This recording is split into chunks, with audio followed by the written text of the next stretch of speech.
Hey everyone, thanks for tuning in to another episode of Take My Money Mondays. In this series, we take a look at upcoming games and break down all the new features to see if they're worth the price tag. Today, we're looking at Destiny 2 Beyond Light. Alright, let's get into it. Beyond Light releases November 10th, 2020, and while it's not a new game, it promises to add a whole ton of new content as well as change the way Destiny 2 is updated in the future.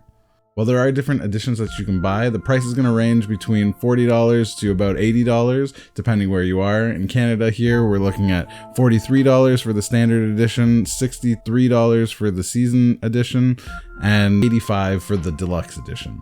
For the purpose of this video, I'm going to be looking at the deluxe edition because I think it holds the most value.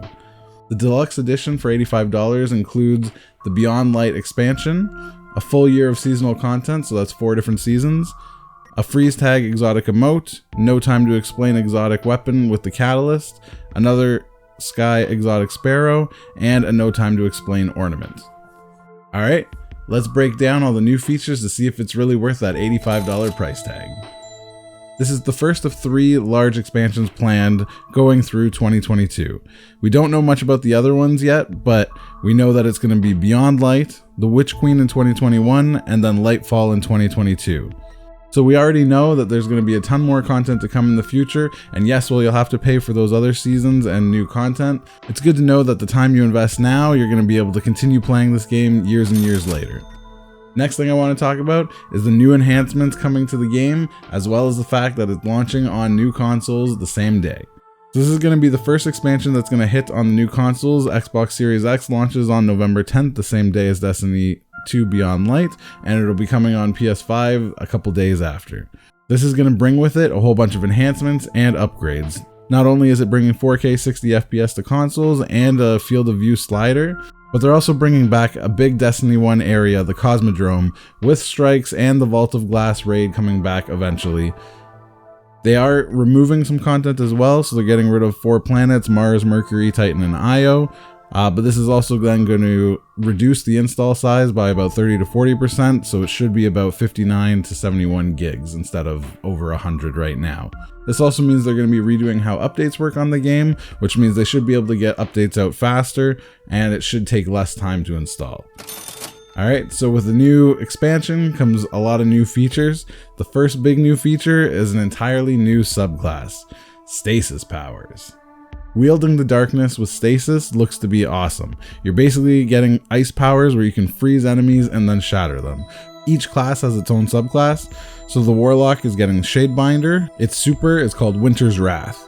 You can summon powerful stasis staff whose projectiles will instantly freeze enemies. You detonate the staff's crystal to send a shockwave of destruction towards frozen foes, shattering them in the process. The melee attack is Penumbral Blast, which fires stasis energy from the staff to freeze enemies. The Hunter will be the Revenant, which super is Silence and Squall, where you focus stasis shards to form a pair of Chema blades.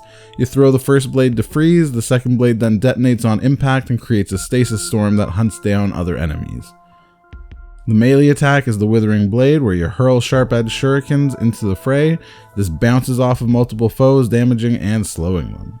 The Titan gets the Behemoth class. Their super is called the Glacial Quake. You form Stasis Gauntlet, slam it into the ground, sending shockwaves of stasis crystals that freeze nearby enemies. The melee attack is the Shiver Strike, which lets you launch towards an enemy and smash with the gauntlet. Now that you've got your new powers, you're going to need somewhere to use them. You got an entirely new destination called Europa. This is an icy moon where you're going to be traveling through an Arctic tundra environment. You can infiltrate the Golden Age Braytech facility and uncover secrets that lie deep within. Europa has 5 main areas, so it looks to be on the bigger side of the maps.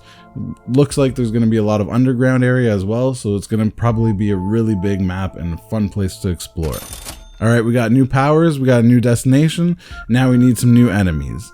The new big bad is Aramis, who is a fallen. She is said to be the deadly Kell of darkness, seeks to restore the glory of her people, to exact revenge on the traveler for abandoning them. She wants to forge her culture anew, free from the weight of its past. So now imbued with the power of stasis, she has found the ultimate tool to achieve her aims. So she has stasis abilities, and she's going to be giving it to her followers as well. So we're going to be fighting enemies with similar stasis powers, which is going to be really interesting. I know what you really play Destiny for, and that's the loot. So far, we've already seen 11 new exotics, 5 weapons, and 2 armor for each class. I'm not going to go into each one here, but they all look really cool. They all have their own kind of new abilities, and it's definitely going to change up the way we play the game. There's also going to be a new raid, the Deepstone Crypt, which is coming November 21st, so a little bit after the launch. This is where the exos were created and built, and looks to be a really cool area for a raid. In Beyond Light, they're also introducing a whole bunch new customization. Rather than having fixed skill nodes, abilities can be tuned with aspects and fragments.